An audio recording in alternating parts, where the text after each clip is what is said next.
Buenas tardes, nos llegó este vehículo Hyundai i20 2020 1.4 con inyección indirecta. El vehículo presenta fallas en la bobina, estas fallas, las síntomas son fallos de encendido, relentividad inestable y pérdida de potencia. Ahora procedemos a levantar el capó y ver qué sistema de encendido trae el vehículo.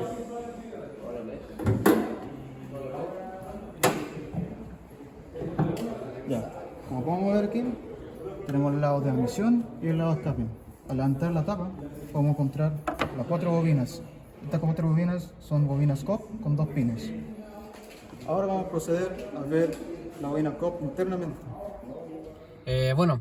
Antes que todo vamos a ocupar el escáner para diagnosticar el auto. Muy importante que el escáner no nos va a decir qué artefacto cambiar. Un escáner nunca va a hacer eso. Lo que nos va a ayudar es poder orientarnos mejor al momento de trabajar en el mismo vehículo.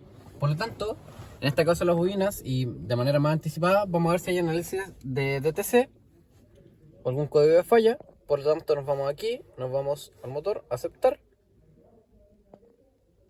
Hay una comunicación del vehículo y vemos efectivamente que no vamos a tener ningún DTC. Por lo tanto, el auto está en perfecto funcionamiento.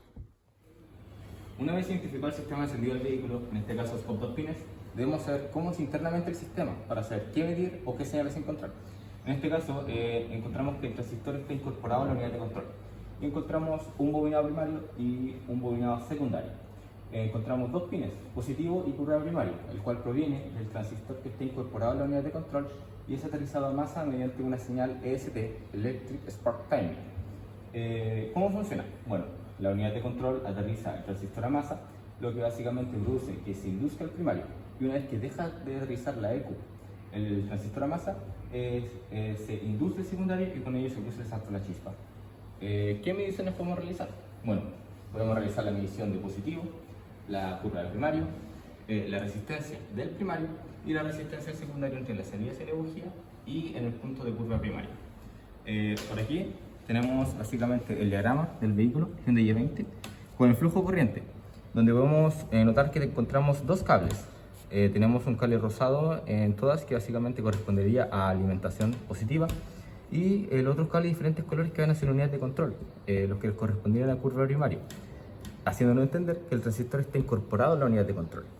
Y básicamente basándonos en estos, pasaremos al vehículo a realizar las respectivas mediciones. A continuación, identificaremos los pines encontrados en la bobina COP de 2 pines, en donde utilizaremos un tester, en donde pondremos la función de voltaje y según el diagrama podemos encontrar voltaje de batería o la curva del primario. En este caso solamente podemos ver alimentación. Para eso utilizaremos la punta de prueba. A simple vista tenemos que en cada bobina tenemos un cable en común, que sería rosado, por lo que vamos a probar en ese primero.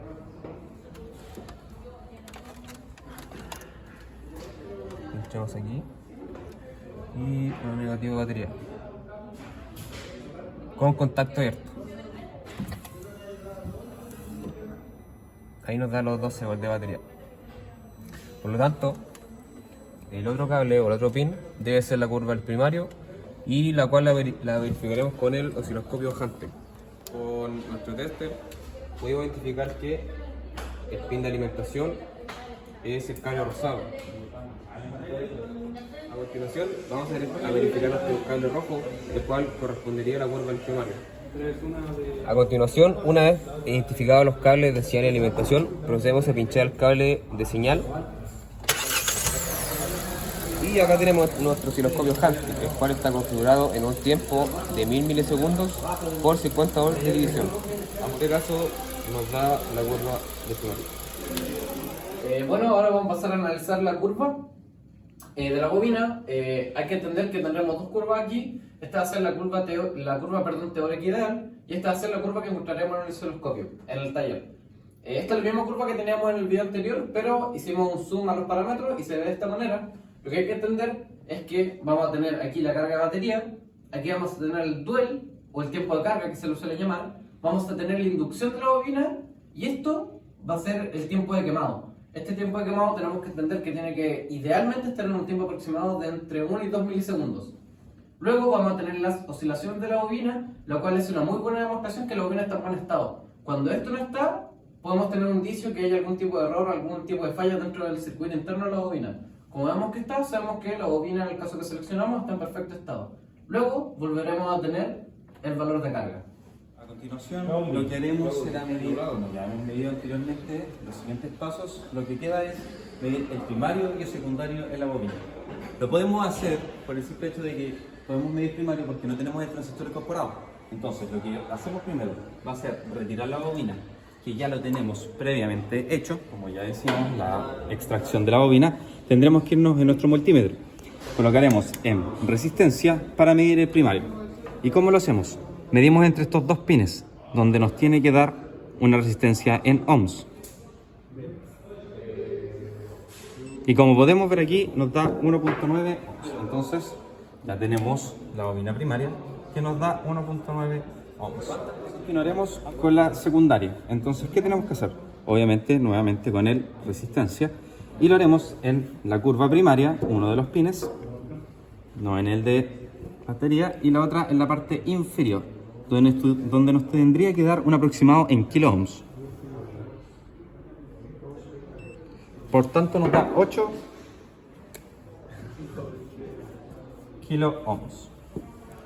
Con esto damos concluido todas las mediciones que le podemos hacer a este bobina COP de 2. Bueno, a continuación veremos nuestra síntesis, la cual vimos los síntomas que nos llevó a nuestra bobina, la estructura interna de esta y también las mediciones que nosotros le podemos haber hecho para ver si en verdad está dentro de los parámetros del fabricante, tanto como si tenemos una curva primaria, ya que podemos tener una idea que puede ser la ECU, tener o no primario y secundario, donde podemos ver si ya la bobina tiene resistencia o no, y obviamente saber qué tiene en el interior su bobina, porque si no sabemos cómo vamos a poder diagnosticar.